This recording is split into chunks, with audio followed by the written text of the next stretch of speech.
So okay, thank you. దేవుని పరిశుద్ధ నామానికి మహిమ కలుగునగాక. హల్లెలూయా. అందరు రెండు చేతులు దేని స్తోత్రం చెబుదాం. హల్లెలూయా. సంతోషంగా ఉన్నవారు దేని స్తోత్రం చెప్పండి. మీ పక్క వాళ్ళతో చెప్పండి, ఈ రోజున చాలా సంతోషంగా ఉన్నానని. అదొక్కటే, మరి ఇంకేం అడగండి. అదొక్కటే, మళ్ళీ ఎక్కడ కొన్నారు అడగండి, ఓన్లీ ఒక్కటే. ఓకే. సో మనందరూ సంతోషంగా ఉండడానికి కారణం మన ప్రభువు రక్షకుడైన యేసుక్రీస్తు వారు. ఇదిగో ప్రజలందరికీ కలుగబోవు మహా సంతోషకరమైన శుభవర్తమానము నేడు నేను మీకు తెలియజేయుచున్నాను. ఆ వర్తమానం ఏమనగా, దావీదు పట్టణమందు నేడు రక్షకుడు మీ కొరకు పుట్టి ఉన్నాడు. హల్లెలూయా. మరి యేసుక్రీస్తు లోకానికి నరరూపిగా వచ్చాడన్నది ఇది ప్రతి ఒక్కరికి శుభవార్త. ఏదో ఒక దేశానికో ప్రాంతానికో లేదా ఒక వర్గపు ప్రజలకో లేదా ఒక కులానికో మతానికో గ్రామాలకో పట్టణాలకో నగరాలకో కాదు, ప్రపంచంలో ఉన్న ప్రజలందరికీ ఇది శుభవార్త. మరి శుభవార్త 2023 సంవత్సరాల క్రితం మరి ఆ రాత్రి గొర్రెల కాపరులు వారు మందను మేపుకొనుచుండగా పరలోకము నుండి దేవదూత వచ్చెను. ఎక్కడి నుండి వచ్చింది దేవదూత? పరలోకము నుండి దేవదూత. Angel from heaven, angel from the heaven. పరలోకము నుండి దేవదూత వచ్చి గొర్రెల కాపరులకు చెప్పిన వర్తమానము, దావీదు పట్టణమందు రక్షకుడు మీ కొరకు పుట్టి ఉన్నాడు. హల్లెలూయా. ఈయన ఎవరు? ప్రభువైన యేసుక్రీస్తు. సో యేసుక్రీస్తు అనే రక్షకుడు ఈ భూమి మీదకు రావడము అది దేవుని యొక్క ప్రణాళిక. అందుకే పరలోకము నుండి దేవదూతలు వచ్చి ఆయనను ఆరాధించారు, ఆయనను స్తుతించారు. అక్కడ అంటాడు 2వ అధ్యాయం లోకాసు వార్తలో, సర్వోన్నతమైన స్థలములలో దేవునికి మహిమయు, భూమి మీద ఆయనకి ఇష్టులైన మనుషులకు భూమి మీద సమాధానం. కదా, సర్వోన్నతమైన స్థలములలో దేవునికి మహిమ. సో వారు దేవదూతలు ఎక్కడి నుండి వచ్చారు అనగా పరలోకములో ఎవరున్నారు? దేవుడు ఉన్నాడు. పరలోకము దేవునికి చెందినది. భూలోకము మీద మనుష్యులు ఉంటారు, పరలోకములో దేవుడు ఉంటాడు, దేవదూతలు ఉంటారు. మరి ఆ పరలోకము నుండి మరి అంత గొప్ప వర్తమానము తీసుకొచ్చారు దేవదూతలు. ఇది శుభవర్తమానం. ఎవరికి? ప్రజలందరికీ. చాలామంది ఏమనుకుంటారంటే యేసుక్రీస్తు వారు క్రైస్తవుల దేవుడు అని. సాధారణంగా మతమునకు ఒక దేవుడు అన్నట్లు ఈరోజు మన సమాజంలో మనం చూస్తున్నాం. కానీ క్రైస్తవ్యం అనేది అది ఒక మతము కాదు. ఒకవేళ అది మతమైతే యేసుక్రీస్తు కేవలము క్రైస్తవులకు మాత్రమే చెందినవాడు అవుతాడు. కానీ అక్కడ రాయబడిన మాట ఏంటి? ఇది ప్రజలందరికీ ఇది శుభవార్త. హల్లెలూయా. ప్రజలందరికీ, సామాన్యులకు, గొప్పవారికి, ధనికులకు, దరిద్రులకు, బాగా చదువుకున్న విద్యావేత్తలకు, చదువులేని వారికి, స్త్రీలకు, పురుషులకు, యవనస్తులకు, పిల్లలకు, for everyone this is the good news. ఇది ఒక శుభవార్త. ఆ శుభవార్తే యేసుక్రీస్తును గూర్చిన వార్త. హల్లెలూయా. యేసుక్రీస్తు లోకానికి నరరూపిగా ఆయన వచ్చాడు. ప్రపంచముపై గొప్ప ప్రభావాన్ని ఆయన చూపించాడు. మహాత్మా గాంధీ లాంటి వారు, స్వామి వివేకానంద లాంటి వారు, సర్వేపల్లి రాధాకృష్ణ లాంటి వారి మీద ప్రభు యొక్క ప్రభావం ఎంత ఉంది. అందుకే హెచ్జి వెల్స్ అనే ఒక గొప్ప చరిత్రకారుడు ఏమంటాడంటే, ఈ భూమి మీద శాశ్వతమైన ప్రభావాన్ని చూపించింది ఎవరైనా ఉన్నారు అని అంటే అది ప్రభువైన యేసుక్రీస్తు. ఏ ప్రభావము? శాశ్వతమైన ప్రభావం. మన దేశంలో కానీ ప్రపంచంలో కానీ గొప్ప గొప్ప నాయకులు పుట్టారు, మహానుభావులు పుట్టారు, మరణించారు. కానీ వారి యొక్క ప్రభావము వారి తరమునకు మాత్రమే, లేదా వారి తర్వాత తరం, లేదా ఇంకా వారి తర్వాత తరం, అంతటితో వారి ప్రభావము అయిపోయింది, అంతే. కానీ యేసుక్రీస్తు ఈ భూమి మీదకు నరరూపిగా వచ్చి ఇప్పటికీ 2023 సంవత్సరాలు దాటిపోయింది. అయినా యేసుక్రీస్తుని ప్రజలు జ్ఞాపకం ఉంచుకుంటున్నారు. హల్లెలూయా. ఎందుకంటే ఆయన చూపిన ప్రభావం ఇంత అంతా కాదు. వారి జీవితాల్లో, వారి యొక్క మనుగడలో, వారి జీవన విధానంలో గొప్ప మార్పును తీసుకొచ్చాడు ప్రభు. మరి ఈరోజు ఆయన జన్మదిన సందర్భంగా కొన్ని విషయాలు మనము త్వరగా ఆలోచన చేద్దాం. ఈరోజు అనేక మందికి ఉన్న ప్రశ్న, ఈ యేసుక్రీస్తు వారు ఎవరు? ఒకరోజు యేసు ప్రభు అనేక బోధలు చేస్తూ, స్వస్థతలు చేస్తూ ఒకానొక సందర్భంలో అక్కడ ఉన్న తన శిష్యులను అడుగుతూ ఉన్నాడు, ఇదిగో నేను ఎవరినని ప్రజలు చెప్పుకుంటున్నారు? నేను ఎవరిని అనుకుంటున్నారు ప్రజలు? వారు అన్నారు, మత్తయి 16వ అధ్యాయంలో ఒకసారి ఆ మాట మనం గమనిస్తే, ఇంతవరకు కొన్ని లేఖన భాగాలు చదివాము, మరికొన్ని లేఖన భాగాలు ఈరోజు మనం చూస్తూ కొద్ది విషయాలు మనం ధ్యానం చేద్దాం. మత్తయి సువార్త 16వ అధ్యాయంలో చూడండి, కొందరు 13వ వచనములో, యేసు ఫిలిప్పుదైన కైసరయ ప్రాంతములకు వచ్చి మనుష్య కుమారుడు ఎవడని జనులు చెప్పుకొనుచున్నారని తన శిష్యులను అడుగుగా, వారంటారు, కొందరు బాప్తిస్మమిచ్చి యోహాననియు, కొందరు ఏలియా అనియు, కొందరు ఇర్మియా అనియు అనుకోండి. కొంతమంది ఏమో బాప్తిస్మిచ్చి యోహాన్ అనుకుంటున్నారు, కొందరేమో ఏలియా అనే ప్రవక్త అనుకుంటున్నారు, కొందరేమో ఇర్మియా అనే ప్రవక్త అని అనుకుంటున్నారు. అంటే వీరందరూ ఎవరు ప్రవక్తలు అని అంటూ, లేక ప్రవక్తలలో ఒకడని చెప్పుకొనుచున్నారు అని అంటాడు. అంటే యేసు ప్రభు ఎవరని? ప్రవక్తలంటే ఎవరు? దేవుళ్ళు కాదు. ప్రవక్తలంటే ఎవరు? మనుష్యులు. అంటే వారి దృష్టిలో ప్రవక్తలు, లేకపోతే దేవునికి మనుష్యులకు మధ్యగా ఉండి దేవుని యొక్క సమాచారాన్ని మరి భూమి మీదకు తెచ్చే ప్రవక్తలు వారు మనుష్యులే. అంటున్నాడు, మీ ప్రభువా కొందరు నిన్ను ప్రవక్త అనుకుంటున్నారు. కానీ అక్కడ అంటున్నాడు, అప్పుడు పేతురుతో అడుగుతున్నాడు, అయితే అందరితో అన్నాడు, మీరైతే నేను ఎవరిని అనుకుంటున్నారు? వారందరూ అలాగ అనుకుంటున్నారు, నిజమే. ఈరోజు కూడా యేసు ప్రభువుని ఆయన ఒక సాధారణ మానవునిగా జన్మించి కేవలం అద్భుతాలు చేశాడని, లేకపోతే ఆయన ఒక మత స్థాపకుడని, ఒక గొప్ప మహానుభావుడని ఈరోజు చాలామంది వారి సెలబ్రిటీస్ ఫోటోలు అలాగ పక్కన పెట్టుకుంటూ, ఆ సెలబ్రిటీస్తో పాటు యేసు ప్రభు కూడా పటం పెట్టుకొని, యేసు ప్రభు కూడా ఒక మంచి పేరు ప్రఖ్యాతులు కలిగిన మహానుభావుడు అని మాత్రమే అనుకుంటే మనం పొరబడినట్లే. అడుగుతున్నాడు, వాళ్ళు అలాగ అనుకుంటున్నారు, కానీ మీరేమనుకుంటున్నారు అని అంటే, అప్పుడు వారందరిలో పేతురు ఎలాగంటున్నాడు, నీవు సజీవుడగు దేవుని కుమారుడవైన క్రీస్తువు. హల్లెలూయా. నీవెవరవంటే మనుష్య కుమారుడవు మాత్రమే కాదు, మనిషిగా పుట్టినవాడు మాత్రమే కాదు, నీవెవరివి? దేవుని కుమారుడవు. అనగా దేవుడు ఎవరో ప్రపంచానికి తెలియపరచడం కోసం వచ్చిన వాడవు. దేవుని స్తోత్రం కలుగునుగా. హల్లెలూయా. పిల్లారా, ఈరోజు మనుషులు దేవుణ్ణి, బైబిల్ చెప్తుంది, ఏ మనిషి కూడా దేవుణ్ణి చూడలేదు. ఒకవేళ మనిషిని చూచాను, మనిషి దేవుణ్ణి చూస్తే గనక ఆ మనిషి బ్రతకలేడని బైబిల్లో స్పష్టంగా చూస్తున్నాం. ఒకరోజు మోషే చాలా సందర్భాల్లో దేవుని యొక్క స్వరం విన్నాడు.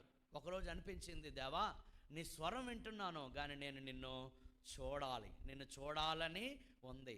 అంటే ప్రభు అన్నాడు, నన్ను నీవు చూసావంటే నేను కోటి సూర్యుల కంటే తేజస్సు కలిగిన వాడిని. మనం బయటికి వెళ్ళి సూర్యున్నే మనం చూడగలమా? సూర్యుడిని చూడగలమా నేరుగా? ఏదో ఒక అద్దం, మసిబూసిన అద్దం పెట్టుకుని చూస్తే కొద్ది గొప్ప కనబడచ్చు, కానీ కోటి సూర్యుల కంటే తేజస్సు కలిగిన వాడు అంటాడు, సమీపింపరాని తేజస్సు కలిగి ఆయన అమరత్వము కలిగిన వాడై ఉన్నాడు. దీని స్తోత్రం కలుగును గాక. మరి మోషే, నీవు నన్ను చూడలేవు, చూస్తే నన్ను తట్టుకోలేవు, నీకు చూడాలని ఉంది కనుక నా ముఖమును కాకుండా నా వెనుక తట్టు చూడాలంటే నువ్వు చూసుకో. దీని స్తోత్రం కలుగును గాక. ఏ మానవుడు కూడా దేవుణ్ణి చూడలేదు. అందుకే కొలస్సీలు రాసిన పత్రిక 1వ అధ్యాయము, మా మైక్ తీసుకుని ఎవరి, కొలస్సీలు రాసిన పత్రిక 1వ అధ్యాయము 15వ వచనం నుంచి 18వ వచనం వరకు ఒకసారి మనము లేఖన భాగాలు ఒకసారి మనం ఆలోచన చేద్దాం. కొలస్సీలు రాసిన పత్రిక 1వ అధ్యాయము 15వ వచనం నుంచి మనం చూస్తే, ఒకసారి ఈ మాట అంతా ఒకసారి చదువుదాం. కొలస్సీలు రాసిన పత్రిక 1వ అధ్యాయము 15 నుంచి 18 వచనాలు. ఆయన అదృశ్య దేవుని స్వరూపి అయి సర్వ సృష్టికి ఆది సంభూతుడై ఉన్నాడు. ఏలయనగా నేను చదువుతున్నాము. ఆకాశమందున్నవియు భూమి యందున్నవియు దృశ్యమైనవి కానీ అదృశ్యమైనవి కానీ అవి సింహాసనములైనను ప్రభుత్వములైనను ప్రధానులైనను అధికారములైనను సర్వమును ఆయన యందు సృజింపబడెను, సర్వమును ఆయన ద్వారాను ఆయనను బట్టియో సృజింపబడెను. ఆయన అన్నిటికంటే ముందుగా ఉన్నవాడు. యేసు ప్రభువు కేవలం 2023 సంవత్సరాల క్రితమే ఈ లోకానికి వచ్చాడు అని అంటే పొరబడినట్లే. ఆయన మనిషి రూపిగా 2023 సంవత్సరాల క్రితం ఆయన వచ్చాడు. కానీ అందుకే బైబిల్ ఉంది, ఆయన వచ్చాడు. ఎక్కడికి వచ్చాడు? ఎక్కడి నుండి వచ్చాడు? పరలోకము నుండి ఈ లోకానికి ఆయన వచ్చాడు. వచ్చాడు అని అంటే ఇంతకుముందే ఆయన ఉన్నాడు.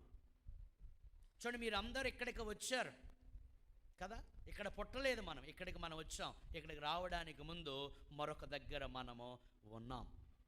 సో యేసు ప్రభు ఏదో 2023 సంవత్సరాల క్రితం వచ్చాడు అని అనుకోకండి. ఆయన నరరూపిగా వచ్చాడు. కానీ అక్కడ అంటాడు సమస్తమునకు ఆధారభూతుడు అంటాడు. ఆయన అన్నిటికంటే ముందుగా ఉన్నవాడు. ఈరోజు యేసు ప్రభువు ఎవరో మనం తెలుసుకోవాలి. ఒకవేళ నీవు అనుకోవచ్చు నేను క్రైస్తవునండి అనుకున్న క్రైస్తవులలో కూడా చాలామందికి యేసు ప్రభువు ఎవరో అని స్పష్టమైన అవగాహన లేకుండా కూడా ఉన్నారు చాలామంది.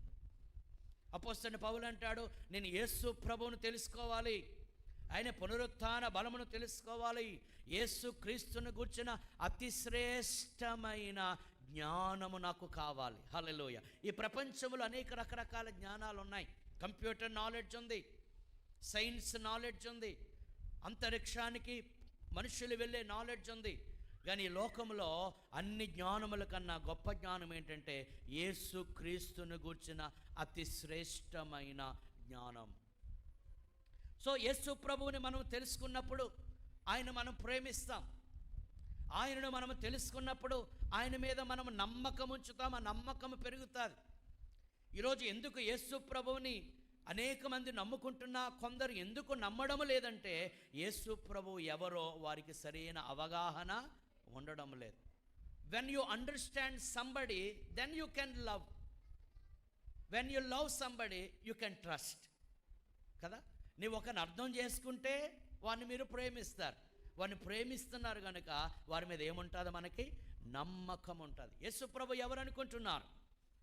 ఆయన 2023 సంవత్సరాల క్రితము ఆయన పుట్టినవాడు కాదు, ఆయన ఆది నుండి ఉన్నవాడు అంటాడు. ఆయన అన్నిటికంటే ముందుగా ఉన్నవాడు, ఆయన సమస్తమునకు ఆధారభూతుడు. అన్నిటికంటే అంటే ఏంటి? అన్నిటికంటే అంటే సృష్టి కంటే ముందు. అందుకే బైబిల్ గ్రంథంలో మొట్టమొదటిగా వ్రాయబడిన మాట ఆది యందు దేవుడు భూమి ఆకాశములను సృజించెను. హల్లెలూయా. ఎప్పుడు? In the beginning God created the heavens and earth. ఆది యందు దేవుడు ఎప్పుడు ఉన్నాడు? ఆది యందు అంటే సృష్టి లేనప్పుడు, సముద్రము లేనప్పుడు, ఆకాశము లేనప్పుడు, భూమి లేనప్పుడు, నక్షత్రాలు లేనప్పుడు, అసలు మనిషి ఈ భూమి మీదకు రానప్పుడు లేనప్పుడు ఆయన ఉన్నాడు. ఎక్కడున్నాడు? పరలోకములో సింహాసనం మీద ఆసీనుడై ఉన్నాడు. హల్లెలూయా. అందుకంటే ఇందాక మంచి పాట పాడాం కదా, అత్యున్నత సింహాసనముపై ఆసీనుడవై ఉన్న దేవా. హల్లెలూయా. ఆయన దేవాది దేవుడు, ఆయన అన్నిటికంటే ముందుగా ఉన్నవాడు, ఆయన సమస్తమునకు ఆధారభూతుడు. అనగా ఆయన లేకుండా సృష్టి లేదు. సృష్టికర్త లేకుండా సృష్టి రాదు, కలగదు. మనం ఒక వాచ్ పెట్టుకుంటే, మనం ఒక సెల్ ఫోన్ పట్టుకుంటే, మనం ఒక కారు కలిగి ఉంటే తప్పనిసరిగా దాన్ని తయారు చేసిన వాడు తప్పనిసరి ఉండాలా లేదా? చాలామంది అంటారు దేవుడు లేడు అంటారు. దేవుడు లేకుండా నువ్వెలాగొచ్చావు? దేవుడు లేకుండా మీ తల్లిదండ్రులు ఎలాగొచ్చారు? దేవుడు లేకుండా ఈ సృష్టి ఎలా కలిగింది? ఆయన సమస్తానికి ఆధారభూతుడు. 18 వచనము, సంగమను శరీరమునకు ఆయన శిరస్సు, ఆయన అన్నిటిలో ప్రాముఖ్యము కలుగు నిమిత్తము ఆయన ఆది అయి ఉండి మృతులలో నుండి లేచుటలో ఆది సంభూతుడు ఆయను. దేవుని స్తోత్రం కలుగును గాక. హల్లెలూయా. ఇప్పుడు మనం గమనిస్తే ఆయన యందు సర్వసంపూర్ణత నివసింపాలని, అంటే క్రీస్తునందు ఏముంది? సర్వ సంపూర్ణత ఉంది. Completeness, wholeness, perfectness. క్రీస్తులో సర్వ పరిపూర్ణత ఉంది. అంటే దాని అర్థం ఆయనలో ఎక్కడ లోపమో పాపమో కనబడదు. మనుషులు మనము లోపాలు ఉన్నాయి, పాపాలు ఉన్నాయి, మనలో బలహీనతలు ఉన్నాయి. కానీ క్రీస్తులో ఏ లోపము లేదు. He is perfect. ఆయన పరిపూర్ణుడు. సర్వ పరిపూర్ణత ఆయన యందు నివసిస్తుంది. ఇంకా చెప్పాలంటే గమనించాలి, దేవుడు ఎలా ఉంటాడు అని మనం అడిగితే యేసులా ఉంటాడు. దేవునికి స్తోత్రం. అంత చప్పట్లు కూడా దేవుని మహిమపరదా. హల్లెలూయా. దేవుడు ఎలా ఉంటాడు అని మనిషికి అనుకోవాలంటే యేసును తెలుసుకుంటే చాలు దేవుడు ఎవరో మనుషులకు అర్థమైపోతుంది. అందుకే మీకు ఒక మాట చూపిస్తాను చూడండి. కొలస్సీలకు రాసిన పత్రిక 2వ అధ్యాయం 9వ వచనం. ఎలయనగా దేవత్వము యొక్క పరిపూర్ణత, సర్వ పరిపూర్ణత. చూడండి, దేవత్వం 2 రకాల అత్వాలు ఉన్నాయి. ఒకటి దైవత్వము, రెండవది మానవత్వం. Deity and humanity. అంటే ఇప్పుడు దైవత్వము యొక్క సర్వ పరిపూర్ణత శరీరముగా క్రీస్తునందు నివసించుచున్నది. హల్లెలూయా.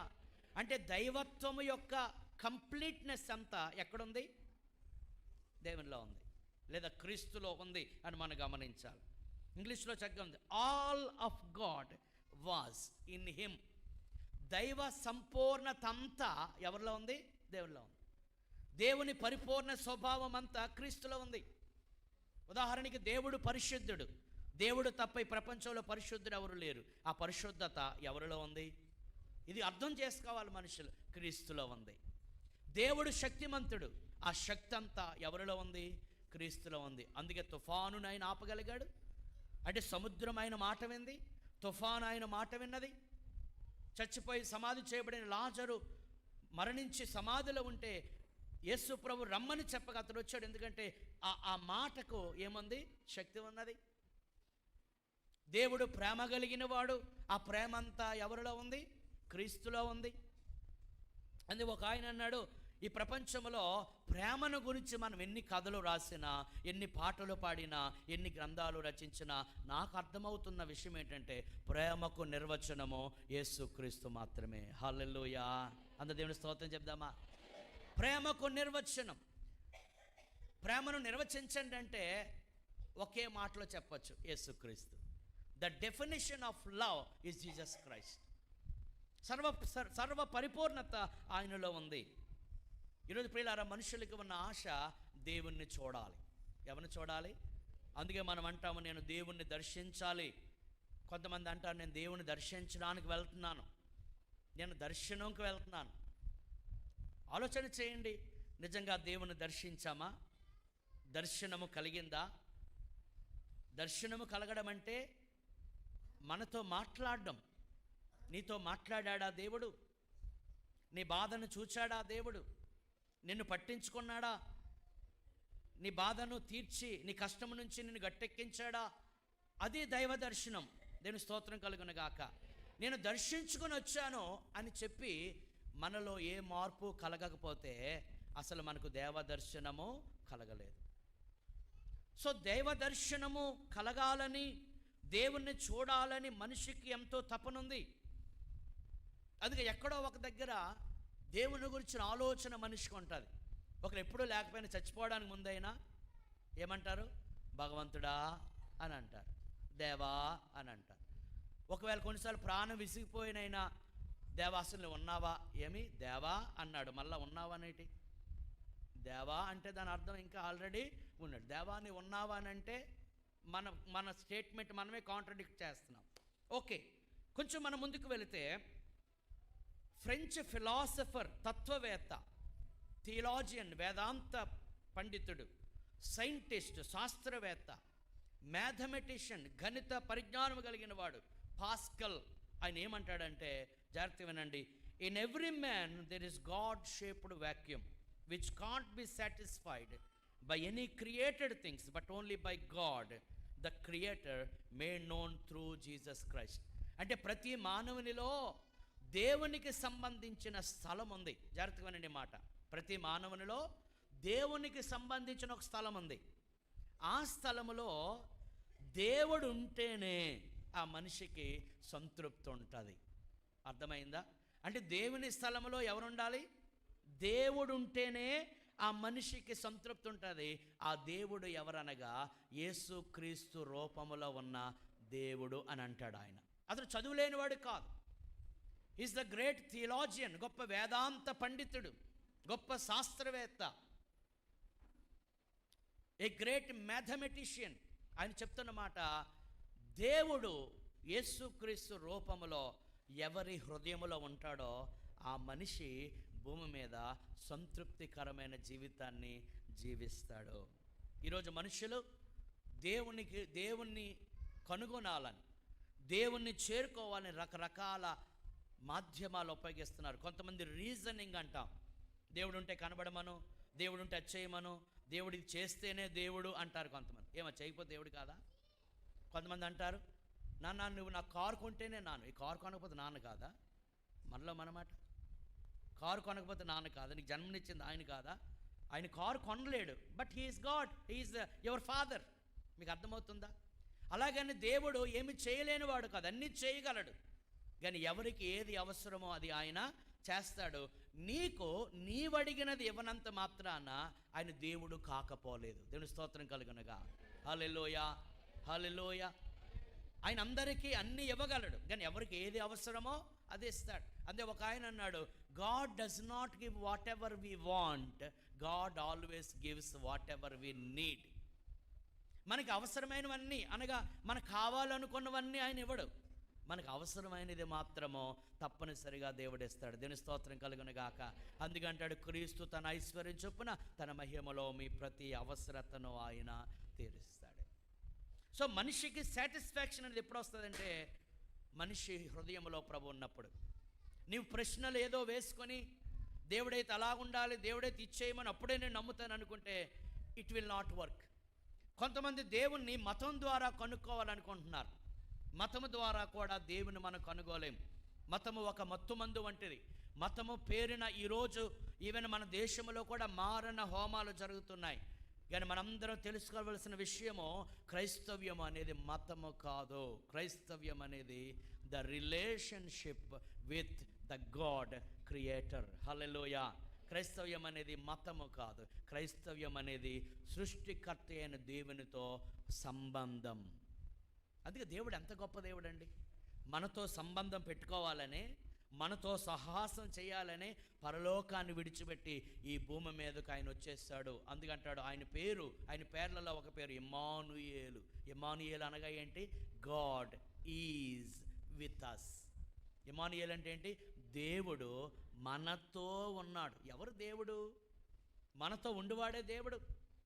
ఎక్కడో ఉండి అక్కడికి రమ్మనేవాడు కాదు, మనతో ఉండివాడు. మన మూలుగు కూడా వినగలిగినవాడు. దీని స్తోత్రం కలుగునుగా. అందుకే చాలామంది సాక్ష్యం ఇస్తారు, కనీసం నా బాధ నేను ఎవరికి చెప్పుకోలేని పరిస్థితి, కానీ నా ప్రభువు నా మూలుగు విని నాకు సహాయం చేశాడు అన్నవారు ఇక్కడ ఎవరైనా ఉన్నారా?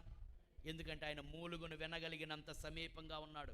ఆయన మన నిట్టూర్పులు చూడగలిగినంత సమీపంగా ఉన్నాడు. మన బాధను చూడగలిగినంత సమీపంగా ఉన్నాడు. ఈ లోకంలో నీకున్న కన్నీరు ఒకవేళ ఎవరు తొడకపోవచ్చు, కానీ నీ కన్నీరు తొడవగలిగినంత సమీపముగా ఆయన ఉన్నాడు. ఆయన అన్నాడు, నేను ఏమాత్రము విడువను, నేను నిన్ను ఎన్నడును ఎడబాయి. నీ తల్లిదండ్రులు, అన్నదమ్ములు, అక్క చెల్లెలు, నీ బంధుమిత్రులు, నీ స్నేహితులు, నీ కట్టుకున్న భర్త, నీ భార్య, నీ పిల్లలు ఎవరైనా ఈ లోకం నిన్ను విడిచిపెట్టొచ్చేమో, కానీ ఆయన చేసిన వాగ్దానము, నేను నిన్ను విడువను వాడే దేవుడు. మనతో ఉన్నవాడే దేవుడు, మనతో వచ్చేవాడే దేవుడు. అందుకే మనం ప్రార్థిస్తాం, ప్రభువా ఫలానా పని మీద వెళ్తున్నాను నాతో రా అంటే ఆయన మనతో వస్తాడు. దీని స్తోత్రం కలుగునుగా. ఆయన చేసిన వాగ్దానము, సదాకాలము నేను మీతో కూడా ఉంటాను.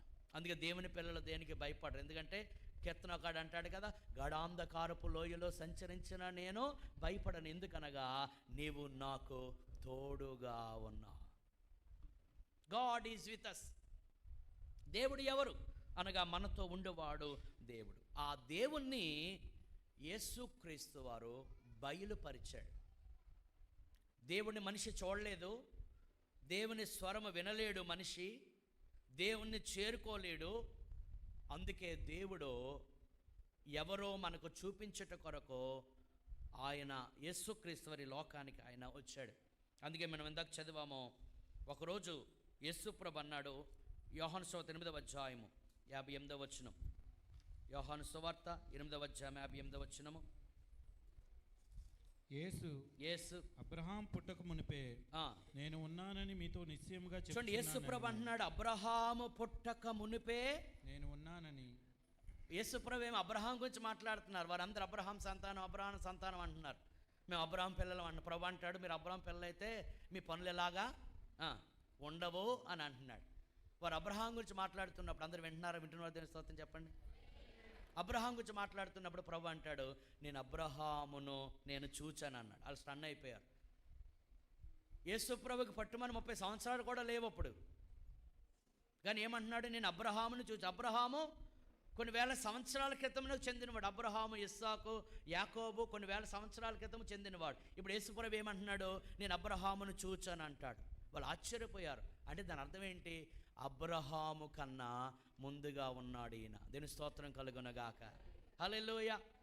అంటే ఈ ప్రపంచంలో ఎవరైతే మనం గొప్పోలం అనుకుంటున్నామో వాళ్ళందరికన్నా ముందుగా ఉన్నవాడు. ఎందుకంటే ఆయన ఆది సంభూతుడు, ఆయనకు ఆదియు అంతము లేనివాడు, ఆయన సమస్తమునకు ఆధారభూతుడు. మరికొన్ని విషయాలు మనం గమనిస్తే యేసు ప్రభు యొక్క జర్నీ 2023 సంవత్సరాల క్రితం స్టార్ట్ అవ్వలేదు. అది యేసు ప్రభు యొక్క స్టేట్ అంటాడు. అంటే యేసు ప్రభు యొక్క స్థానం లేకపోతే స్థాయి. అంటే 2023 నుంచి ఆయన ప్రారంభించలేదు, ఎప్పటి నుండో ఉన్నాడో. కానీ మానవునిగా ఆయన ఈ లోకానికి వచ్చాడనే సంగతి మనం గమనించాలి. మరొకలాగా చెప్పాలంటే ఆది కాండములో చూస్తే బైబిల్ గ్రంథములో ఆయన సృష్టికర్త, మత్తయి సువార్తలో చూస్తే ఆయన పసిబాలుడు. దీని స్తోత్రం కలుగునగా. ఎంతమందికి అర్థమైంది? ఆయన సమస్త సృష్టికి ఆధారభూతుడు కదా. ఆది కాండములో మనకేం కనబడుతుంది? అందుకే Genesis is the book of creation, Genesis is the book of beginnings. ఆది కాండము సృష్టి ఎలా జరిగిందో మనకు తెలుస్తుంది. హల్లెలూయా. ఆది కాండములో ఉన్న సృష్టికర్త అర్థమవుతుందా? మత్తయి సువార్తలో పసిబాలుడిగా ఈ లోకానికి వచ్చాడు. ఎంత తగ్గించుకున్నాడు ఆయన. తిమోతికి రాసిన మొదటి పత్రిక 3వ అధ్యాయం 16వ వచనములో నేను కొన్ని మాటలు చెప్పి ముగిస్తాను, జాగ్రత్తగా మీరు వినాలని కోరుతున్నాను. తిమోతికి రాసిన మొదటి పత్రిక 3వ అధ్యాయము 16వ వచనములో, నిరాక్షేపముగా దైవ భక్తిని గూర్చిన మర్మము ఏంటండి గొప్పది? దేవుని గూర్చిన మర్మం, దైవ భక్తిని గూర్చిన మర్మము గొప్పదై ఉన్నది. ఆయన సశరీరుడు. చూడండి, ఏంటి మర్మము? ఆయన సశరీరుడుగా ప్రత్యక్షుడయ్యను. దీని స్తోత్రం కలుగునగాక. అంటే క్రిస్మస్ రోజున అనగా యేసు ప్రభువు జన్మించిన రోజున ఏమైంది? అర్థమైతే చెప్పండి. దేవుడు శరీరమును ధరించుకొని ప్రజలకు ప్రత్యక్షమయ్యాడు. హల్లెలూయా. సృష్టికర్త అయిన దేవుడు పసిబాలునిగా ప్రజలకు ప్రత్యక్షమయ్యాడు. ఆయన పసిబాలుడే కానీ పసిబాలుడు కాదు, పసిబాలుడు రూపములో ఉన్న దేవుడు. అది ఒక పాట ఉంది, ఆయన పసిబాలుడు కాదమ్మో, ఆయన దేవాది దేవుడు, రాజులకు రాజు ఆయన. ఇంకా కొన్ని అంటాడు, సశరీరుడుగా ప్రత్యక్షుడయ్యను, ఆత్మ విషయమున నీతిపరుడని తీర్పు నొందెను, దేవదూతలకు కనబడెను, రక్షకుడని జనములలో ఆ దేవుడే ఈ లోకానికి వచ్చి ఎలాగండి? రక్షకుడు. గమనించాలి, రక్షకుడు అనే టైటిల్ ప్రపంచంలో ఎవరికీ చెందదు, ఓన్లీ జీసస్. హల్లెలూయా. కాకపోతే గూగుల్లో టైప్ చేసి చూడండి, the saviour of this world అంటే వెంటనే ఏం పేరు వస్తుంది? Jesus Christ. ఇంకా ఆయన నమ్మకుండా ఉండొద్దండి. Jesus was proclaimed as the saviour of this world. ఈ లోకానికి రక్షకుడిగా అంటాడు. జనములలో ప్రకటింపబడెను, లోకమందు నమ్మబడెను. ఈరోజు అనేక మంది ప్రభువుని నమ్ముకుంటున్నారు. నమ్మబడెను, ఆరోహణుడై తేజోమయుడయ్యను. యోహాను సువార్త 1వ అధ్యాయం 1వ వచనం, ఆది యందు వాక్యం ఉండెను, వాక్యము దేవుని యొద్ద ఉండెను, ఆ వాక్యమే దేవుడై ఉండెను. 14 వచ్చిన ఆ వాక్యము శరీరధారి అయి, అనగా ఆ దేవుడు శరీరమును ధరించుకొని కృపా సత్య సంపూర్ణునిగా మన మధ్య నివసించాను. జకర్యా గ్రంథం 2వ అధ్యాయం అంటాడు, దేవుడు ఎప్పుడో వాగ్దానం చేశాడు, నేను మీ చదవద్దులండి, నేను మీ మధ్య నివాసము చేస్తానన్నాడు. హల్లెలూయా. ఈరోజు మనం ఎక్కడ ఉన్నాం? ఇక్కడ దేవుడు ఉన్నాడా? ఇక్కడ దేవుడు ఉన్నాడా? ఉన్నాడు. హల్లెలూయా. ఆయన మన మధ్య ఉన్నాడు, నివాసము చేస్తాడు. ఫిలిప్పీ 2వ అధ్యాయం 5 నుంచి 8 వచనములు అంటాడు, దేవునితో సమానముగా ఉండుట విడిచిపెట్టకూడని భాగ్యమని ఎంచుకొనలేదు గాని తన్ను తాను తగ్గించుకొని మనుష్యుని పోలికగా దాసుని స్వరూపమును ధరించుకొని, దేని స్తోత్రం కలుగును గాక. మనిషి పోలిక కానీ ఆయన ఎవరు కాదు. అర్థమవుతుందండి? సృష్టికర్త పసిబాలుడిగా వచ్చాడు, దేవుడు మానవునిగా వచ్చాడు, ప్రపంచానికే అధిపతి అయిన గొప్ప దేవుడు, మహోన్నతుడు, అత్యున్నతమైన సింహాసనపై ఆసీనుడై ఉండి సర్వాధికారము కలిగిన దేవుడు ఒక దాసునిగా ఈ లోకానికి ఆయన వచ్చాడు. హల్లెలూయా. కోటి సూర్యుల కంటే తేజస్సు కలిగిన ఆయన తనను తాను తగ్గించుకొని ఒక పసిబాలునిగా ఆయన ఈ లోకానికి వచ్చాడు. హల్లెలూయా. పరలోక సింహాసనాన్ని విడిచిపెట్టి, జాగ్రత్తగా వినండి, పశువుల తొట్టిలో పరుండబెట్టబడడానికి ఇష్టపడ్డాడు. అందుకంటే క్రీస్తు యేసునకు కలిగిన ఈ కొన్నిసార్లు మన సింహాసనం దిగడానికి ఏం చేయమో ఇష్టపడం. దేవుని పిల్లలు, we have to humble our self. మళ్ళీ మనం తగ్గించుకుంటే దేవుడు మళ్ళీ ఏం చేస్తాడు? ఎవరు మాదిరి మనకి? ఎవరు మాదిరి? యేసుక్రీస్తు. పరలోకము సైతమని విడిచిపెట్టి లోకానికి వచ్చాడు. గమనించాలి, ఇప్పటికే మీకు అర్థమై ఉంటుంది. ఆయన దేవుడు, జాగ్రత్త వినాలి, ఆయన దేవుడు శరీరమును ధరించుకొని కన్య మరియ గర్భము ద్వారా ఆయన ఈ లోకానికి ఆయన పరిశుద్ధునిగా ఆయన వచ్చాడు. That is Christmas. దేని స్తోత్రం కలుగునుగా. క్రిస్మస్ అంటే ఏంటి? దేవుడు ఈ లోకానికి మానవునిగా రావడం. ఆయన మానవునిగా పుట్టి దేవుడు అవ్వలేదు. జాగ్రత్తగా గమనించండి ఈ మాట, జాగ్రత్తగా పిల్లలు అల్లరి చేయకండి, జాగ్రత్తగా వినాలి. ఆయన మానవునిగా పుట్టి దేవుడని పిలిపించుకోలేదు, దేవుడయుండి మానవునిగా వచ్చాడు. ఈరోజు లోకంలో చాలామంది ఏదో ఒక ఊరిలో పుట్టి ఏదో కొన్ని అద్భుతాలు చేసి కొన్ని మహత్తులు చేసి తర్వాత ప్రజల చేత దేవుడు అని పిలిపించుకుంటున్నారు. కానీ యేసు ప్రభువు దేవాది దేవుడై ఉండి మనతో ఐడెంటిఫై చేసుకుంటూ మన మధ్య సంచరిస్తూ మన పాపములన్నీ ఆయన మీద వేసుకొని కల్వరి సిలువలో ఆయన మరణించి సమాధి చేయబడి 3వ దినమున తిరిగి లేచి మరలా ఎక్కడికి వెళ్ళాడండి? పరలోకానికి వెళ్ళాడు. ఎందుకు అక్కడికి వెళ్ళాడు అనగా, ఆయన అక్కడ నుండి ఒక పని నిమిత్తం వచ్చాడు, ఆ పని కంప్లీట్ చేశాడు. ఇప్పుడు ఆయన పరలోకానికి ఆయన వెళ్ళాడు. దేవుని స్తోత్రం కలుగునుగాక. He is 100% God and 100% man. ఆయనలో సంపూర్ణ దైవత్వం ఉంది, ఆయనలో సంపూర్ణ మానవత్వం ఉన్నది. ఆయనకు బలహీనతలో, ఆ బలహీనత అనగా ఆయనకు చెమట పట్టింది, ఆయనకు ఆకలేసింది, ఆయనకు దాహము వేసింది. ఎందుకు? అదంతా ఎవరికి? మానవులకి, మనుషులకి. అలాగే ఆయన దేవుడు అధికారంతో బోధించాడు, శక్తి కలిగిన కార్యాలు చేశాడు, పరిశుద్ధంగా జీవించాడు, ప్రేమను పంచాడు. ఇవి దైవ లక్షణాలు. అందుచేత యేసుక్రీస్తు ఎవరు అనగా ఆయన దైవ మానవుడు. అయితే ఒకటి గమనించాలి, దేవునికి మానవునికి మధ్య ఉన్న వ్యత్యాసం ఏంటంటే, చాలామంది అంటే మనిషి కూడా సృష్టిస్తున్నాడు కదా, మనిషి కంప్యూటర్ సృష్టించాడు, ఇంకా సృష్టించాడు మనిషి చెప్ప కాదు చిప్పు కదా. ఏం సృష్టించాడు? చిప్పు సృష్టిస్తున్నాడు. మనిషి ఏంటండి? మెషిన్స్ సృష్టిస్తున్నాడు. మనిషి అంతరిక్షంలోకి వెళ్ళడానికి ఏంటది? రాడార్. ఇంకోటి ఏంటండి? Rocket, radar. వెరీ గుడ్, పిల్లలు బాగా అంటున్నారు. పెద్దలు వింటున్నారా? వెరీ, పిల్లలు చాలా చక్కగా అంటున్నారు. వెరీ గుడ్, మీరందరూ గుడ్ చిల్డ్రన్. పెద్దలంతా చప్పట్లు కొట్టండి పిల్లలందరికీ. Very good. కేక్ ఇచ్చినంత మాట్లాడకూడదు మరి, అందుకే చప్పట్లు కొట్టించి. అంతరిక్షంలోకి వెళ్ళడానికి ఏవేవో కనుక్కుంటున్నాడు. కానీ మనిషికి దేవునికి ఉన్న తేడా ఏంటో తెలుసా? మనిషి ఆల్రెడీ సృష్టింపబడిన దాని నుండి ఇంకొకటి సృష్టిస్తాడు. దేవుడు ఏమీ లేని దాని నుండి సృష్టించగలడు. హల్లెలూయా, దేవుని స్తోత్రం చెప్పండి. దేవుడు శూన్యము నుండి సమస్తాన్ని సృజించాడు. వెలుగు కలుగుగాక, ఏం లేదు అక్కడ, వెలుగు కలుగుగాక అన్న వెంటనే ఏమొచ్చింది? వెలుగు వచ్చింది.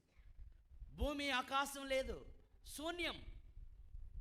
There was nothing, but he created everything from nothing. ఏమీ లేని శూన్యము నుండి ఆయన సమస్తాన్ని సృష్టించాడు. ఆ సృష్టిలో భాగమే నీవు నేను. మన పోలిక ఎవరిదో తెలుసా? దేవుని పోలిక. అందుకే ఆదికాండం 1:26 అంటాడు, దేవుడు, చదవద్దురండి, దేవుడు తన పోలికలో తన స్వరూపములో మనలను చేర్చుకున్నాడు. మనిషి పాపం చేసి దేవుని స్వరూపాన్ని కోల్పోయాడు, కానీ అసలు మన స్వరూపం ఏమనుకుంటున్నారు? దేవుని స్వరూపం. మనం కోల్పోయిన ఆ దైవ స్వరూపం మరలా మనకు తేవడం కోసమే యేసుక్రీస్తు ఈ లోకానికి ఆయన వచ్చాడు. అందుకే ప్రభునందు విశ్వాసం ఉంచిన వారి జీవితాల్లో నెమ్మదిగా వారి పాపాలన్నీ వదిలేసి ఏ రూపం వచ్చేస్తుంది? దేవుని రూపం వస్తుంది, రావాలి. ఒకవేళ దేవుని పిల్లలుగా పిలువబడుతున్న వారిలో కూడా ఇంకా దేవుని రూపము లేకుండా సాతాను రూపము ఉంటే, నేను అంటాను, ఇంకా యేసుక్రీస్తుని మీరు సంపూర్తిగా ఏం చేసుకోలేదు? అర్థం చేసుకోలేదు. ఇంకొంచెం మనం ముందుకు వెళ్దాం. శూన్యము నుండి ఆయన సమస్తమును సృజించాడు. యెషయా గ్రంథం 40:26 అంటాడు, వీటన్నిటిని ఎవరు సృజించారు? వీటన్నిటిని ఆయన లెక్క పెడుతున్నాడు అన్న మాట చూద్దాం. 40:26 యెషయా గ్రంథము 40:26. నీ కన్నులు పైకెత్తి చూడండి, మీ కన్నులు పైకెత్తి చూడండి, వీటిని ఎవడు సృజించెను? చూడండి, మీరు ఎక్కడ కాదు, ఎక్కడ చూస్తే ఆ బెలూన్స్ మంచిగా డెకరేషన్ చేశారు, అవి కనబడతాయి కదా, బెలూన్స్, స్టార్లు ఇవి కనబడతాయి కళ్ళు ఎత్తి చూస్తే. మీరు బయటికి వెళ్ళి కళ్ళు ఎత్తి చూడండి, ఏం కనబడతాయి? ముఖ్యంగా రాత్రి ఏం కనబడుతుంది? ఆకాశం కనబడుతుంది, ఆకాశంలో ఉన్న నక్షత్రాలు కనబడతాయి, చంద్రుడు కనబడతాడు. అంటాడు, పైకెత్తి చూడండి, వాటన్నిటిని ఎవరు సృజించెను? వీటి లెక్క చొప్పున వీటి సమూహములను బయలుదేరి చేసి, జాగ్రత్త వినాలి, వీటన్నిటికీ పేరులు పెట్టి పిలుచువాడు. దేవుని స్తోత్రం కలుగును గాక. హల్లెలూయా. తన అధిక శక్తి చేతను, తనకు కలిగి ఉన్న బలాతిశయం చేతను ఆయన ఒక్కటి అయినను, ఆయన నక్షత్రాలు కలుగు చేసి ఆ నక్షత్రాలన్నిటికీ ఏం పెట్టాడట ఆయన? చెప్పండి పేర్లు. ఎన్ని నక్షత్రాలు ఉన్నాయి? ఎవరైనా చెప్పగలరా? గ్యాలక్సీలు ఎన్ని నక్షత్రాలు ఉన్నాయి? మనకు తెలియదు, కానీ ఎవరికి తెలుసు? Very good, very good. ఆ పేర్లన్నీ ఆయనకు తెలుసు. మీ ముత్తాత పేరు తెలుసా మీకు? మనలో మనమాట తెలియదు, వాడు ఎవడో మనకు తెలియదు. తెలుసా? మన ముత్తాత పేరు ముత్తాత తెలియదు, ఆ తాత మనకేమో తెలుస్తుంది కదా. మీకు అర్థమవుతుందా? సో కొన్నిసార్లు అడుగుతాం, వాళ్ళ పేరు ఏంటబ్బా? మంచి పేరేనండి. మరి మంచి పేరే కదా, నోటి వరకు వస్తుందండి. ఏం చేశాను? ఎక్కడి వరకు వస్తుందట? కొంతమంది పేర్లు మనం మర్చిపోతాం, కానీ దేవునికి ఎవరి పేరు మరుపు ఉండదు. కొంతమంది అంటారు, దేవుడు నిన్ను మర్చిపోయాడండి. ఎవరు చెప్పండి నీకు దేవుడు నిన్ను మర్చిపోయాడా? దేవుడు నిన్ను మర్చిపోతే ఆ మాట అనడానికి కూడా నోరు ఉండదు నీకు, అంటే చచ్చిపోయేదాన్ని అనమాట. దేవుడు మర్చిపోతాడా? ఆయనకేమి మతిమరుపా? ప్రభు అన్నాడు, తల్లి తన గర్భమున పుట్టిన చంటి బిడ్డను మరుచునేమో, కానీ నేను నిన్ను మరువను. హల్లెలూయా. ఈరోజు కొన్నిసార్లు పేపర్లో మనం చూస్తాం, చిన్న పసికందులు చెత్త కుప్పలో, చెత్త కుండీల్లో పడేసి వెళ్ళిపోతారు తల్లులు. అది అక్రమ సంతానమో సక్రమ సంతానం మనకు తెలియదు, కానీ ఆ పిల్లలు తల్లికి భారం అనిపించి ఆ చిన్న పసికందులను చెత్త కుండీలో పడేస్తే పందులు వెళ్ళి పీకు తినే పరిస్థితి మనం చూస్తూ ఉంటాం. కన్నదే కానీ బిడ్డను మర్చిపోయింది కదా. బైబిల్ చెప్తుంది, తల్లి తన గర్భమున పుట్టిన తన చంటి బిడ్డను మరుచునేమో, వారైనా మరుచుదురేమో కానీ నేను నిన్ను ఆయన అన్నాడు, చూడుము నీ పేరు నా అరచేతిలో. ఎందుకంటే మన పేరు ఆయన అరచేతిలో చెక్కున్నాడు. సాధారణంగా యూత్ పచ్చబొడుపు కూడా ఏంటంటే పచ్చబొట్టు కూడా పొడిపించేసుకుంటారు. ఎవరి పేరు అంటే తర్వాత వాళ్ళ అమ్మా నాన్న అలాగే నొప్పించేద్దామని. పచ్చబొట్టు పొడిపించుకుంటున్నాడు. ఆడు ప్రేమించిన అమ్మాయి పేరు, ప్రేమించిన అబ్బాయి పేరు. ఎందుకు రాసుకున్నారు? వాళ్ళు ప్రేమిస్తున్నారు కనుక. హల్లెలూయా. దేవుడు మనందరి పేరు ఆయన అరచేతిలో రాసుకున్నాడంట. హల్లెలూయా. ఎంతమంది ఉన్నారండి భూమి మీద ప్రజలు? రోజుకి 250 మంది పడుతున్నారట ప్రపంచం మీద. రోజుకి కాదు, నిమిషానికి. రోజుకి 3,60,000 మంది పడుతున్నారంట. అర్థమవుతుందా? ఇప్పుడు ప్రపంచంలో ఎంతమంది పుట్టారు? వాళ్ళందరి పేర్లు ప్రభువు రాసుకున్నాడు. హల్లెలూయా. అంటాడు, ఇంకా పిండముగా ఉన్నప్పుడు నేను చూశాను, తల్లి గర్భం పిండోత్పత్తి కాకముందే నేను నిన్ను ఎరిగి ఉన్నాను. That is God. దేవుడు అనగా మనల్ని ఎరిగిన వాడండి. అందుకే క్రైస్తవ్యం అనేది ఒక మతము కాదు. క్రైస్తవ్యం అనేది మనకి దేవునికి మధ్య ఉన్న సంబంధం. ఈ సంబంధం కోల్పోయాడు మానవుడు. కానీ యేసు ప్రభు మరలా ఈ లోకానికి వచ్చి అటు దేవుని లక్షణాలు ఇటు మానవుని లక్షణాలు ఉండి మనకు మధ్యవర్తిగా ఉండి పాపి అయిన మనిషిని పరిశుద్ధుడైన దేవునితో ఏం చేశాడు? సంధానము చేశాడు. హల్లెలూయా.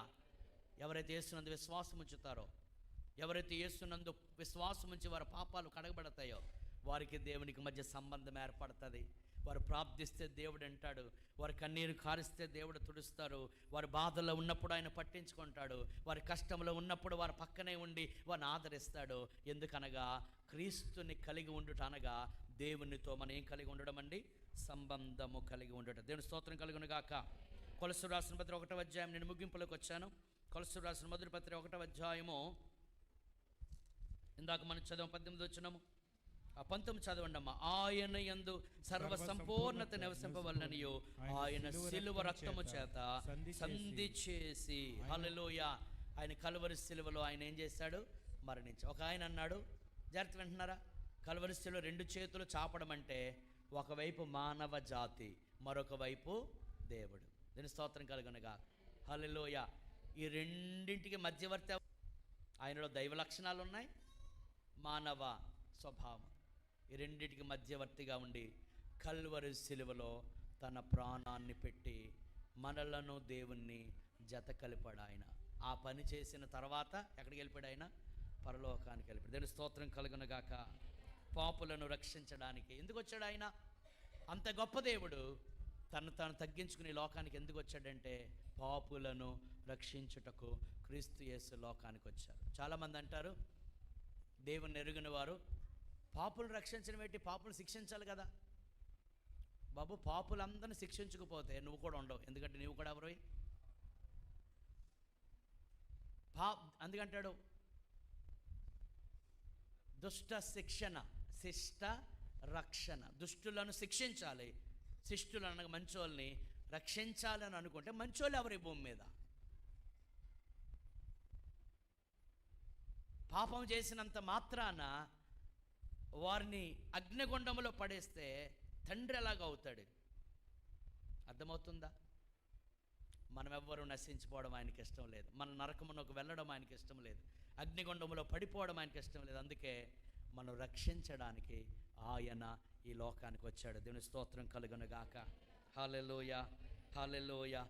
అందుకే దేవదూతలు చెప్పిన మాట ఏంటి? నేడు రక్షకుడు మీ కొరకు పుట్టి ఉన్నాడు, ఈయన ప్రభువైన క్రీస్తు. సంవత్సరాల తరబడి ప్రజలు ఈ రక్షకుని కొరకు ఎదురు చూస్తున్నారు. అందుకే సిమోయోను అనే భక్తుడు యేసు ప్రభు 8 రోజుల శిశువుగా పసుకందుగా ఉన్న యేసు ప్రభుని చేతిలోని తీసుకుని అంటాడు, ఇప్పుడు నీ దాసునికి ఏం కలిగింది? సమాధానం కలిగింది. ఇతడు ఎవరనగా వెలుగు, రక్షణ. హల్లెలూయా. యేసు ప్రభు 8 రోజుల పసి శిశువే, కానీ ఆయన ఎవరట? రక్షణ. యోసేపుకు ప్రత్యక్షమే దేవదూత చెప్పిన మాట, ఆమె ఒక కుమారుని కంటది. ఎవరామె? నీకెవరితోనైతే ప్రదానము చేయబడిందో ఆమె కుమారుని కంటది. స్టన్ అయిపోయాడు. నాకు ప్రదానం మాత్రమే చేయబడింది, నాకు పెళ్లి కాలేదు, నేను ఎలా కుమారుని కంటాను, ఆమె ఎలా కుమారుని కంటది అని ఆశ్చర్యపోయాడు.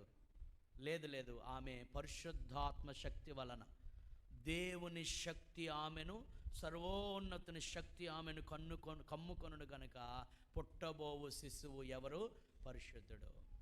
ఆమెను చేర్చుకోవడానికి భయపడద్దు అని చెబుతూ మత్తయి సువార్త 1:31 అంటాడు, తన ప్రజలను వారి పాపముల నుండి తానే రక్షించును గనుక ఆయనకు యేసు అని పేరు పెట్టాలి. దీని స్తోత్రం కలుగును గాక. తన ప్రజలు ఎవరు? ఈ భూమి మీద ఉన్న మనుషులందరూ ఎవరి ప్రజలు? ఎవరు పుట్టించారు మనల్ని? దేవుడు.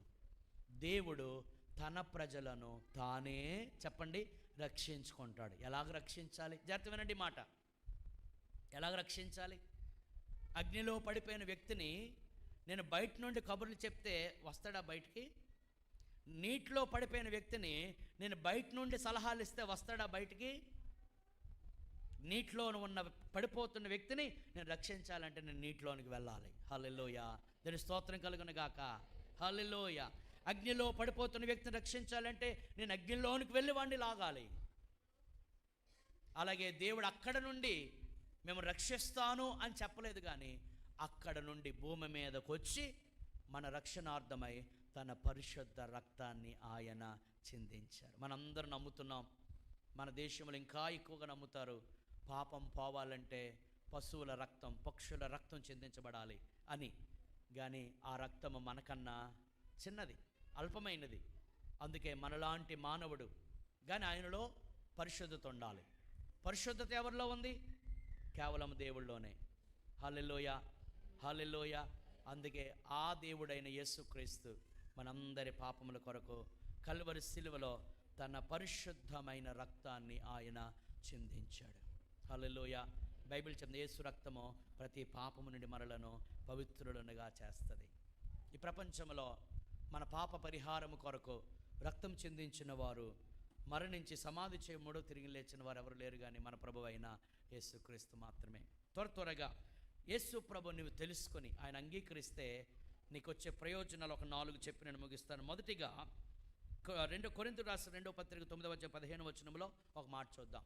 కొరింథీయులకు రాసిన 2వ పత్రిక 9:15 చెప్పసఖ్యము కానీ ఆయన వరమును గూర్చి. వరము యేసు ప్రభు ఎవరండి? ఇండెస్క్రైబబుల్ గిఫ్ట్, దట్ ఈస్ జీసస్. అంటే మనం చెప్పలేమిక అంత గొప్ప బహుమానం యేసు ప్రభు. దీని స్తోత్రం కలుగునుగా. హల్లెలూయా. అందరు దీని స్తోత్రం చెప్పండి. చూడండి, క్రిస్మస్ సందర్భంగా గిఫ్ట్లు ఇచ్చుకుంటాం మనం. ఎవరిని ఇచ్చారు ఏదైనా గిఫ్ట్? మేము ఎవరికి ఇవ్వండి, మాకే రావాలని గిఫ్ట్ అంటారా? ఎవరికైనా ఇచ్చారా? క్రిస్మస్ అంటేనే గిఫ్ట్లు ఇచ్చుకోవడం. నేను అంటాను, మనం గిఫ్ట్లు ఇచ్చి పుచ్చుకుంటాం, కానీ యేసు ప్రభువే మనకు పెద్ద గిఫ్ట్. హల్లెలూయా, హల్లెలూయా. ఈ గిఫ్ట్లో మరికొన్ని గిఫ్ట్లు ఉన్నాయి. ఏంటనగా కొరింథీయులకు రాసిన 2వ పత్రిక 5:17 ఒక 4 విషయాలు త్వరగా చెప్పి నేను ముగించేస్తానండి. తర్వాత మరి గౌరవనీయురాలు మరి కార్పొరేటర్ అమ్మగారు ఉన్నారు, వారి మీ చేతుల మీద కేక్ కట్ చేసుకుందాం. కొరింథీయులకు రాసిన 2వ పత్రిక 5:17 కాగా ఎవడైనను క్రీస్తునందున్న ఎడల నెంబర్ 1 యేసు ప్రభు నమ్మితే ఏంటండి అంటే, యేసు ప్రభు నమ్మిన వారు నూతన జీవితాన్ని కలిగి ఉంటారు. నూతన సృష్టి మనది. యేసు దేవుని పోలిక, పాపం చేయడం వల్ల ఆ పోలిక పోయింది. మరలా క్రీస్తుని నమ్ముట వలన క్రీస్తు స్వభావం మనలో వస్తుంది. అలా నూతన జీవితం ప్రారంభిస్తాం. యేసు ప్రభు నమ్మకం మతంలో మారడం కాదు, బ్రతుకు మార్చుకోవడం, మనసు మార్చుకోవడం. ఒకవేళ మీకెవరైనా యేసు ప్రభు నమ్మి కూడా ఇంకా వారిలో మార్పు చూడలేదంటే వారు ఇంకా ప్రభువుని బాగా అర్థం చేసుకోలేదు. గమనించి వారిని బట్టి మీరు వెనక్కి వెళ్ళిపోకూడదు. వాళ్ళు ప్రభు నమ్ముకున్నారండి, అలాగ ఉన్నారండి అంటే వారు ఇంకా ప్రభువుని పూర్తిగా ఏం చేయలేదు, అర్థం చేసుకోలేదు. If at all you understand Jesus Christ, నీవు నిజంగా ప్రభువుని బాగా అర్థం చేసుకుంటే నీలో నూతనమైన జీవితం వస్తుంది. ఉదాహరణ చెప్పమంటారా? జక్కయ్య లంచగొండి ఎప్పుడైతే ప్రభు దర్శించాడో అంటాడు, నా ఆస్తిలో సగభాగము పేదలకు ఇచ్చేస్తాను, ఎవరి దగ్గర తీసుకున్నాను అన్యాయంగా వారికి 4 రెట్లు ఇచ్చేస్తున్నాను. ఇది మార్పు కాదా? దేవుని స్తోత్రం కలుగునుగా. సమరీ స్త్రీ 5 పెనిమిట్లంట. ప్రభు నమ్మిన తర్వాత ఆ పాపాన్ని ఆమె విడిచిపెట్టింది. దేవుని స్తోత్రం కలుగునుగా. ఒక వ్యక్తి సమాధుల్లో తిరిగేవాడు, అతనికి మనశ్శాంతి లేదు, ఇంట్లో వారికి మనశ్శాంతి లేదు అతని వల్ల. ఒకరోజు యేసు ప్రభు దర్శించాడు. అక్కడ రాయబడింది, అతడు స్వస్థ చిత్తుడై యేసు ప్రభు పాదాల దగ్గర చక్కగా కూర్చుని దేవుని మాటలు విని. ఇది మార్పు కాదా? త్రాగుబోతులు, తిరుగుబోతులు, మూర్ఖులు, దొంగలు, దోచుకున్నోళ్ళు ప్రభువుని నమ్ముకుని వారు మంచివారుగా తయారయ్యారు. స్టువర్ట్పురం అనేది దేనికి సూచన? దొంగలకి. ఈరోజు స్టువర్ట్పురం దొంగలకు కాదు, స్టువర్ట్పురంలో ఎంతోమంది ఇప్పుడు యేసు ప్రభువుని నమ్ముకున్న వాళ్ళు ఉన్నారు. దేని స్తోత్రం కలుగును గాక. Hallelujah. When you believe in Christ you will become a new creation. నూతన జీవితము ప్రారంభమవుతుంది. న్యూ ఐడెంటిటీ మనకు వస్తుంది. నీ గుర్తింపు. ఈరోజు మనుషుల గుర్తింపు ఏంటి? మనుషుల గుర్తింపు ఒక ఉద్యోగం. ఉద్యోగం పోతే కదా, లేదా మనుషుల గుర్తింపు ఒక పదవి. పదవి పోతే ఎక్స్ పెట్టాలి. ఎక్స్ పెడితే ఆవిడ గౌరవిస్తాడు. తర్వాత ముందైతే గౌరవ ఎక్స్ పెడితే అది వాళ్ళకి గుర్తింపుగా. కొంతమందికి ఐఫోన్ గుర్తింపు, కింద పడిస్తే పగిలిపోద్ది, గుర్తింపు అంతా పోయింది. ఇవన్నీ తాత్కాలికమైనవి. నేను ఉదాహరణ మాట చెప్తున్నా. కానీ బైబిల్లో ఒక మాట ఉంది, క్రీస్తు ప్రేమ నుండి మనలను ఎడబాపు వాడు ఎవడు. Hallelujah. That is our identity. ఏంటి మన గుర్తింపు? మనం క్రీస్తులో ఉన్నామో, క్రీస్తు ప్రేమ మనలో ఉంది. రెండవదిగా, ఎవరైతే యేసునందు విశ్వాసం ఉంచుతారో వారికి నూతనమైన బలం వస్తుంది, నూతనమైన శక్తి. పౌలు అంటాడు, నన్ను బలపరచువాని అందే నేను సమస్తము చేయగలను. దేవుని స్తోత్రం కలుగును గాక. ఫిలిప్పీ 4:13 చదవద్దులండి. 2:13 అంటాడు, కార్యసిద్ధి కలుగు చేయవాడు ఆయనే. ఈరోజు ప్రపంచంలో మనుషులకి ఇంప్రూవ్ అవ్వాలనే ఆశ ఉంది చాలా. నేను అభివృద్ధి చెందాలి అని ఎంతమందికి ఆశ ఉంది? మన జీవితంలో ఉందా? లేదా గొంగళ పురుగులకు ఉండిపోదాం, ఎక్కడేసిన గొంగళలా? కానీ మనం అభివృద్ధి చెందాలంటే not just will power, we need God's power. దీని స్తోత్రం కలుగును గాక. హల్లెలూయా. దేవుని శక్తి. ప్రభు నమ్ముకున్న వారి జీవితంలో దేవుని శక్తి. చూడండి, ఇక్కడ లైట్లు ఉంటున్నాయి, ఫ్యాన్లు తిరుగుతున్నాయి, ఈ మైక్ సెట్ వాడుతున్నాం, అక్కడ ల్యాప్టాప్ ఉంది కదా. ఇవన్నీ అవ్వాలంటే ఇది అంతా ఎక్కడ కనెక్ట్ అయ్యింది? Very good. మెయిన్ లైన్ లేదా కరెంట్కి కనెక్ట్ అయింది, అంతేనా? దేవుడు ఎవరనగా మనకి ఎన్నున్నా ఆయనకు మనం కనెక్ట్ అవ్వకపోతే అవన్నీ వ్యర్థమే. మూడవదిగా, ప్రభువుని నమ్ముకునటం వలన నీకు కొత్త కుటుంబం వచ్చింది. దేవుని స్తోత్రం కలుగును గాక. ఆ కుటుంబమే దేవుని సంఘం. ఈ సంఘాన్ని ఏమంటారంటే ప్రేమ సమాజం అంటారు. అంటే పోల్బాగులో ఉన్న ప్రేమ సమాజం కాదు, ప్రేమ ఉన్న సమాజం. దేవుని స్తోత్రం కలుగును గాక. అందుకే సంఘములో చాలా చాలా సంతోషం అనిపిస్తుంది నాకు. దేవుని సంఘములో, క్రీస్తు యొక్క సంఘములో ఉన్న సహోదరులు ఐక్యత కలిగి ఉండడం, షేరింగ్ ఉంటుంది, కేరింగ్ ఉంటుంది. దేవుని స్తోత్రం కలుగును గాక. హల్లెలూయా. దేవుని స్తోత్రం కలుగును గాక. చాలా చోట్ల ఇది కనబడదు, వెళ్తారు వస్తారు అంతే. కానీ దేవుని పిల్లలు not just come and go, they stay here. దేవుని స్తోత్రం కలుగును గాక. వారు అక్కడికి వెళ్ళి అక్కడితో సంబంధం పోదు. ఇక్కడి నుంచి వెళ్ళిన తర్వాత కూడా సహోదర సహోదరులుగా మనం పిలబడతాం. ఈ మధ్యకాల దుప్పాడులో ఒక ఆయనకి అనారోగ్యం, పైడ్రాజ్కి అనారోగ్యం అయితే సంఘం అంతా సహకరించి వారికి కొంత మనం సహాయం చేసాం. ఇది ఎక్కడుంది? ప్రేమ సంఘములో ఉంది. దీని స్తోత్రం కలుగును గాక. ఒకరికొకరు పట్టించుకోవడం, ఒకరికొకరు షేర్ చేసుకోవడం, ఒకరి ఎడల ఒకరు కేర్ తీసుకోవడం, ఒకరినొకరు ప్రేమించడం. కొత్త సమాజం ఇది. దేవుని కుటుంబం, క్రీస్తు యొక్క కుటుంబం. We are secure in the church of Christ. క్రీస్తు సంఘములో మనం చాలా ఎలాగున్నామో భద్రముగా ఉన్నాం. రెండవసారి ఆయన వస్తున్నప్పుడు సంఘం కొరకు ఆయన రాబోతూ ఉన్నాడు. చివరిగా, ప్రభు నమ్ముట వలన మనకు నూతన గమ్యము ఏర్పడింది. నూతన గమ్యం. ఇంతకుముందు మన గమ్యం ఏంటి? నరకం. ఇంతకుముందు మనం వెళ్ళాల్సింది ఎక్కడికి? నరకాన్ని. ఇప్పుడు మన దిశ దశ మార్చేశాడు ప్రభు. మన గమ్యం ఏంటో తెలుసా? ప్రభు అన్నాడు, నేను వెళ్తున్నాను. నేను ఎందుకు వెళ్తున్నానంటే మీ కొరకు స్థలము సిద్ధపరచ వెళుచున్నాను. హల్లెలూయా, హల్లెలూయా. నేను వచ్చి మరలా మిమ్మల్ని అందరినీ తీసుకెళ్తాను అన్నాడు. దీని స్తోత్రం కలుగును గాక. ఆయన వచ్చి నేను తీసుకెళ్లాలంటే నీవు ఆయన రక్షకుడని, ప్రభువు అని నమ్మి నీ పాపాలు క్షమించబడి నీవు ఆయన్ని హృదయంలో చేర్చుకుంటే నిన్ను తీసుకెళ్తాడు పరలోకానికి. ఆ స్థలాన్ని మనం కొనుక్కోలేము. పరలోకములో మన కొరకు దేవుడు కడుతున్న స్థలాన్ని మనం కొనుక్కోలేము, బేరమాడలేము, మనం దాన్ని సంపాదించుకోలేము. ఆయనే మన కొరకు కడుతున్నాడు. మనం ఏం చేయాలంటే ఆయన యందు విశ్వాసం ఉంచి ఆయన మన హృదయంలోనికి చేర్చుకోవాలి. పేతురు రాసిన మొదటి పత్రిక 1వ అధ్యాయం 4-5 వచనాలు చెప్పి మరొక చిన్న ఇలస్ట్రేషన్ ఇచ్చి ముగించాలనుకుంటున్నాను. పేతురు రాసిన మొదటి పత్రిక 1వ అధ్యాయము 4-5 వచనం 3వ వచనం నుంచి చదువుతానమ్మా. మన ప్రభు ఒక యేసుక్రీస్తు తండ్రి అయిన దేవుడు స్తుతింపబడునుగాక. మృతుల్లో నుండి యేసుక్రీస్తు తిరిగి లేచుట వలన జీవముతో కూడిన నిరీక్షణ మనకు కలుగునట్లు, అనగా జాగ్రత్తమేనండి, అనగా అక్షయమైనదియు నిర్మలమైనదియు వాడబారనిదియునైన స్వాస్థ్యము మనకు కలుగునట్లు. ఏంటండి ఏ స్వాస్థ్యము? ఈ భూమి మీద నీకు చిల్లి గవ్వ లేకపోవచ్చు, కొన్ని సెంట్ల స్థలం కూడా లేకపోవచ్చు, కానీ పరలోకములో మన కొరకు ఏముంది? స్థలం ఉంది. హల్లెలూయా. నా కొరకు పరలోకంలో స్థలం ఉంది అన్నవారు దీని స్తోత్రం చెప్పండి. చూసారా మీరు? చూసారా? చూడలేదు. ఎప్పుడు చూస్తాం? పరలోకం వెళ్తే. ఎప్పుడు వెళ్తావు? చనిపోతే వెళ్ళిపోతావేటి? యేసునందు విశ్వాసముంచి ఆయన ద్వారానే రక్షణ, పాప క్షమాపణ అంటేనే నీకు పరలోక రాజ్యం.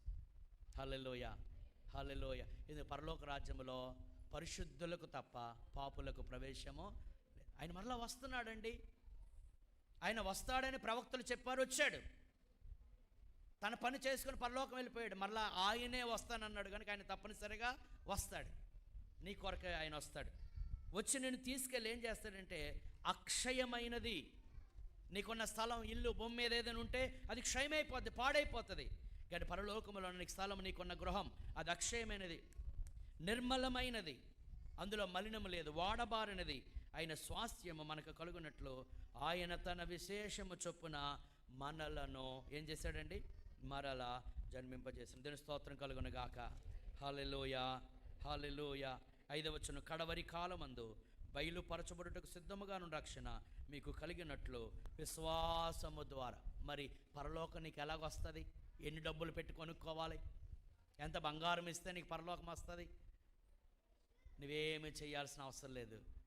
యేసు నీ పాపముల కొరకు మరణించి సమాధి చేయబడి తిరిగి లేచని విశ్వసిస్తే చాలు, ఆ పరలోక రాజ్యం నీ సొంతం అవుతుంది. విశ్వాసము ద్వారా దేవుని శక్తి చేత కాపాడబడి మీ కొరకు ఆ స్వాస్యము పరలోకమందు భద్రపరచబడి ఉన్నది. దేవుని స్తోత్రం కలుగునుగాక. 2 మాటలు చెప్పి ముగిస్తా.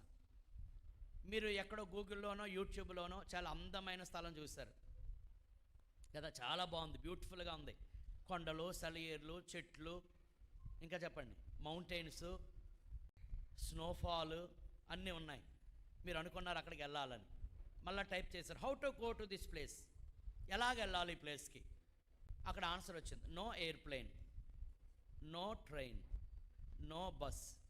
ఓకే, నడిచి వెళ్ళవచ్చా? నడిచి వెళ్ళడానికి కూడా లేదు. ఏం చేస్తాం? మీకు అర్థమవుతుందా? పరలోకము కూడా ఎంతో సుందరమైన స్థలం.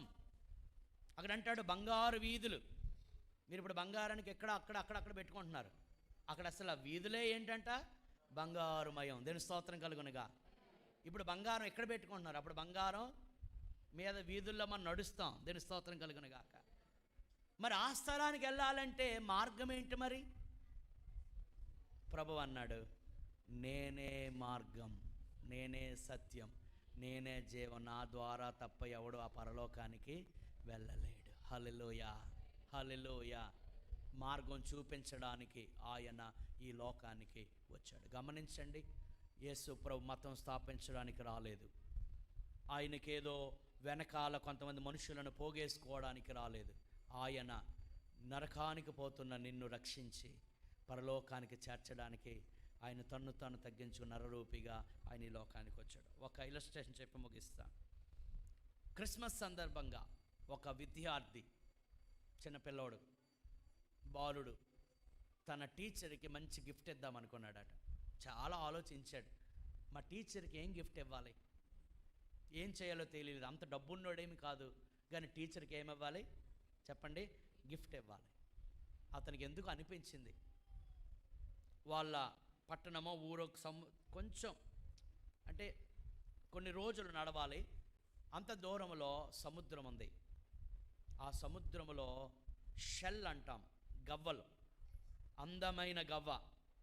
ఎందుకు ఆలోచించు, మా టీచర్కి నేను వెళ్ళి ఒక అందమైన గవ్వ వెతకి మా టీచర్కి ఏమిస్తాను, గిఫ్ట్ ఇస్తాను అనుకో. కొన్ని రోజులు నడుచుకుని వెళ్ళి ఆ గవ్వ పట్టుకొని కొన్ని రోజులు నడుచుకుని వచ్చి అప్పుడు టీచర్కి ఆ గిఫ్ట్ ఇచ్చాడు. ఆ టీచర్ ఆశ్చర్యపోయింది, ఎంత అందంగా ఉంది ఈ గవ్వ, చాలా థ్యాంక్స్, ఎలాగ దొరికింది నీకంటే అప్పుడు అతను అన్నాడు, నేను కొన్ని రోజులు మీ కొరకు అంత దూరం ప్రయాసపడి నడుచుకుని వెళ్ళి నడుచుకుని వచ్చి మీకు గవ్విచ్చాను. ఈ దూరము నేను నడిచిన నడక కూడా ఆ బహుమానములో భాగమే అన్నాడు. అర్థమైందా? The long walk I walked is the part of my precious gift. నేను నడిచాను, ఎంత దూరము నడిచానో ఈ నడక, ఈ ప్రయాస కూడా ఆ బహుమానములో ఒక భాగమే. యేసుక్రీస్తు నీ కొరకు రక్షణ అనే బహుమానం ఇవ్వడం కోసం, నిత్య జీవం అనే బహుమానం ఇవ్వడం కోసం, పరలోక రాజ్యం అనే బహుమానం ఇవ్వడం కోసం ఆయన చాలా దూరం ప్రయాణం చేసి వచ్చాడు నీ కోసం. హల్లెలూయా. ఎంత దూరమో? పరలోకము నుండి భూమి మీదకు అంత దూరం ప్రయాణం చేసి వచ్చాడు నీ కోసం, ప్రయాసపడ్డాడు. ఆ బాలుడు తన టీచర్ కోసం అంత దూరం నడిచి ప్రయాసపడినట్లు ఆయన నడిచాడు. యెరూషలేము వీధుల్లో నడిచాడు. ఆయన తలను ముండ్ల కిరీటము పెట్టబడింది. ఆయన కాళ్ళల్లో చేతుల్లో బలమైన మేకులు కొట్టబడ్డాయి. ఆయన ప్రక్కలో బల్లెము చేత ఆయన పొడవబడ్డాడు. ఒకటి తక్కువ 40 కొరడా దెబ్బలు ఆయన తిన్నాడు. ఎంత ప్రయాసంతా ఎందుకు అనంటే ఆయన నీకు రక్షణ అనే బహుమానం ఇవ్వడానికి. హల్లెలూయా.